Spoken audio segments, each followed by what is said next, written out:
Christina, also known as Christina's Goblet of Books. And again, I have a special guest, which is my best friend Logan. Hello. So as you all know from my last video, she is in my book club, also, like I said, my best friend. And we are coming with a very fun video today. So I know a lot of people are doing like my significant other picks my TBR and stuff, but we wanted to switch it up a little bit and we're going to do my best friend picks my TBR. So we each picked about 3 books, and this will be for December. And I know a lot of people have been calling it their like possibility pile, which I think is really fun because sometimes I like feel bad about myself if I don't finish my whole TBR. Same. Yes, yeah, exactly. Or I'll like switch it up and then I feel bad about that. So this, I think we're still gonna call it TBR for the video, but really it's more of like a possibility pile, especially we're both busy and we each picked 3 books for each other and we don't know if that's gonna be possible in 1 month. So first I picked 3 books for Logan and then she picked 3 books for me. So Logan's gonna go over her 3 books and then I'll go over mine and we'll just give brief summaries kind of what they're about. So I had her pick a couple different, I guess, categories. So the first category, I read this book already, but the book that she picked out is going to be the second book of this. Mm-hmm. So that was one of my categories. It was like, series I need to kind of finish. So this is kind of like a retelling story of Anastasia, which we both love. We love Anastasia so much. We love it. So I was like, yes. So I did read this. And it's, I'm just going to read a little bit about it. So a 17-year-old Anna is a scoundrel by nurture and an outlaw by nature. So found as a child drifting through space with an android called D09, Anna was saved by a fearsome space captain and a grizzled crew she now calls family. But D09 was one of the last illegal metals and has been glitching, and Anna will stop at nothing to find a way to fix him. And then it says, Anna's desperate efforts to save her android leads her on a quest to steal the coordinates to a long-lost ship that could offer all the answers. But at the last moment, a spoiled Iron-blood boy beats Anna to her prize, and he has his own reasonings for taking the coordinates.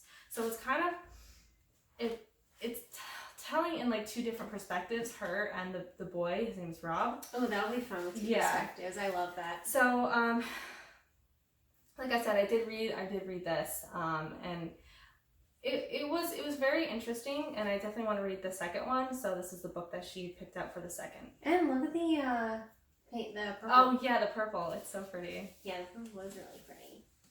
And also I picked it for her because, as she said, we love Anastasia so much, so I had to pick it. Of course. And then so the next like category is a series that have been on my shelf for a while that I needed to start reading. So this is The Darkest Minds, and I actually got this book last year at BookCon, and the author, Alexandra Bracken, actually signed a copy, which, that's so cool. Yeah, she was so nice. Ooh, that's so So cool. this says, when Ruby woke up on her 10th birthday, something about her had changed. Something alarming enough to make her parents lock her in the garage and call the police. Something that got her sent to Thormont, a brutal government rehabilitation camp. She might have survived the mysterious disease that killed most of American children, but she and others emerged with something far worse, frightening abilities that they cannot control. Now 16, Ruby's one of the dangerous ones. But when the truth about Ruby's abilities, the truth she kept hidden from everyone, even the camp authorities, comes out, Ruby barely escapes with her life. On the run, she joins a group of kids who escape on their own from the camp. Zoo, a young girl haunted by her past, Chubbs, a standoffish brainiac, and Liam, their fearless leader, who is falling hard for Ruby. But no matter how much she aches for him, Ruby cannot risk getting close. Not after what happened to her parents. So I actually believe that the movie for this came out last year, and I've never seen it, so I definitely wanted to start reading this before I saw the movie. I always like to do that. Yeah. Yeah. And then the last one is like the category of just standalone books that again have been on my to be read list. So, and this is Four Dead Queens. And I'll have Christina talk about it. Yeah. So now I'm going to go over my book. So I actually also have Four Dead Queens. And it's a different color too. Oh, yeah. So if you can see, mine is like blue and Logan's is red, and even this is like black and blue, and then hers is also red. Basically, yours is almost all red. Like yeah, pretty much like the back is too. Yeah, it has like a whole red tint. Mine is just black, and then here has like a more bluish tone. Does yours have the pages that are like, yeah. Both of us have like the rougher looking pages. But yeah, so we picked this for each other because we want to read it together as a buddy read. And why not, like, if my best friend is reading this book and I'm reading this book, then that makes my best friend picks my TBR even funner. Okay, so also mine says Barnes & Noble exclusive edition, and Logan's is actually from Alcrate. Yeah, so that's why it has a different cover. Yes, that's cool. So, first we had this really adorable bookmark that we chose, and it says, I read past my bedtime, which is so true, I always do that. So this one is definitely YA, and it's by Astrid Scholte, and it says, 17-year-old Carolee Corrington may seem harmless, but in fact she's one of Quadara's most skilled thieves and a liar. Varen, on the other hand, is an honest, upstanding citizen of Quadara's most enlightened region, Aeonia. Varen runs afoul of Carolee when she steals a package from him, putting his life in danger. And when Varen attempts to retrieve the package, he and Carolee find themselves entangled in a conspiracy that leaves all four of Quadara's queens dead. So this will be really interesting. It says it's a fast-paced murder mystery, and I think this is a series, no? Or is it? I thought it was standalone. Oh, it's a standalone? Okay. I could be wrong though. I don't know. I might. Who knows? We'll find out. I'm sure someone watching this knows because they probably read this already because this book came out a while ago, right? And I also do like how it has like I always like how it has. Oh yeah, I think Children of Blood and Bone had a cool thing like that too. Yeah, this came out. This is 2019, but it was probably early 2019. Yeah. Yeah, mine has that really cool map too. And I think this says. It says the Barnes & Noble exclusive edition also has a bonus epilogue and other, I think, original illustrations. I think they've got... Oh, I see something. Oh, wow. This is pretty cool. Ooh. I wonder if that's just like... Yeah, and that's the original illustration. Yeah.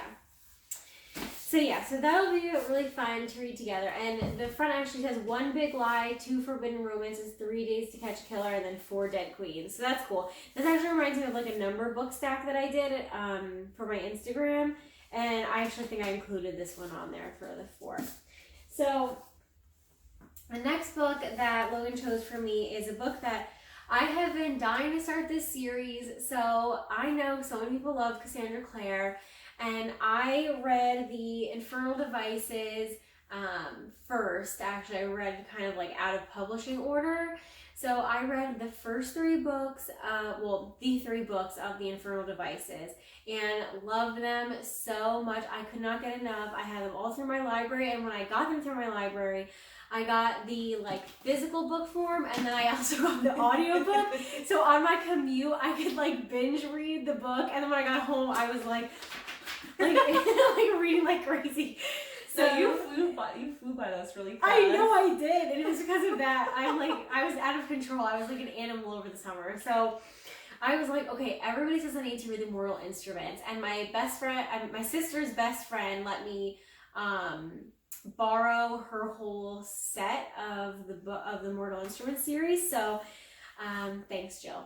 So I am going to be reading finally book 1 of the Mortal Instruments series, which is City of Bones by Cassandra Clare. So this is also in the Shadowhunter world, which I'm really excited to dive more into because I know this actually got published before, I believe, all of the other ones.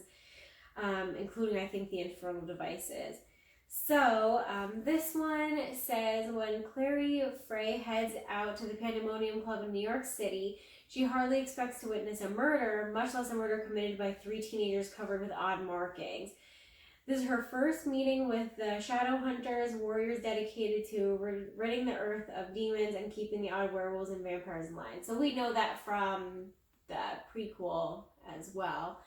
And it says, within 24 hours, she's pulled into Jace's world with a vengeance when her mother disappears and she's attacked by a demon. So now this is saying, why would demons even be interested in her? Because she thinks she's just like a regular human. But I'm assuming that we're going to find out that she's not. But I don't know because I haven't read this. And it also says, the Shadow Hunters would like to know. So I would also like to know. So I'm going to read this one, and I'm very, very, very excited to read it. And the last one that I have, and my bookmark, is this one I got off of Etsy. Someone made it. It was the one person who you told me about. Remember with the book sleeves and the bookmarks? I don't remember their name because I got this maybe 3 years ago. I don't remember either. But I'll have to find out. But yeah, so that's a cute little bookmark that matches the yellow cover. And the last book is this one, Know My Name by Chanel Miller. This, I have heard nothing but good things about this book. I've heard that it makes you cry so much and that it is heartbreaking, and I can only imagine that it's going to be. But more people need to tell their story, and this is so important. And I'm really excited to dive into this. Even though I know it's going to make me cry, I am really excited to read this book. And I had this recommended to me by someone named Steph. So I'm sure this is going to be really good. And this bookmark is this one, which is like a Unity women's bookmark. So we thought that was fitting. So this one is a memoir by Chanel Miller, but she was known as Emily Doe for a long time when Brock Turner sexually assaulted her. And he was sentenced to only 6 months in county jail after he was found sexually assaulting her on Stanford's campus. And then her statement was posted on BuzzFeed and went viral. So this book is really her story of everything.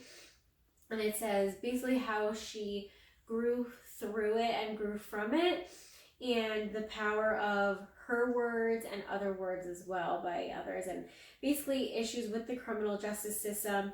And it says that this book will forever transform the way we think about sexual assault, challenging our beliefs about what is acceptable and speaking truth to the tumultuous reality of healing. So it also says it's discusses her pain, her resilience, and humor.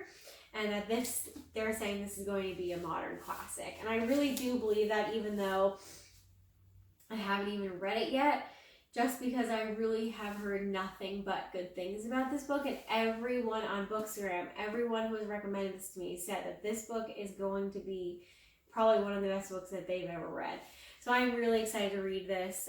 And I'll let everyone know, obviously, how it went.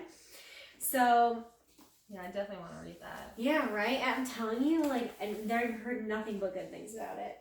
So we will film a video at the end of December, just making sure that we tell you guys what we thought about the books, if we read everything in our TBR possibility pile. Possibility. If anything changed, yeah, possibility pile than anything.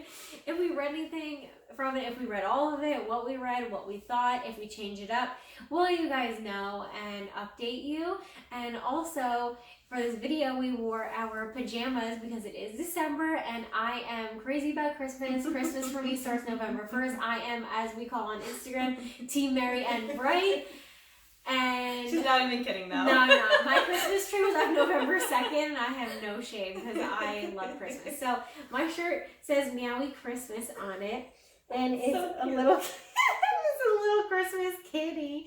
And Logan's wearing her holiday PJs. So thanks so much for watching the video, and please let us know in the comments if you've read any of these books, what you thought, if any of them are on your possibility piles, and also what you think about a possibility pile and what you think about a TBR. You know, let us know where you kind of stand on that as well. And also you can follow me on Instagram, Christina's Goblet of Books, and also Logan Aesthetic Reading. And I'll put when I post this video, I'll put our tags like in the bottom, in the description of the video. Okay, thanks. See you next time. Bye-bye.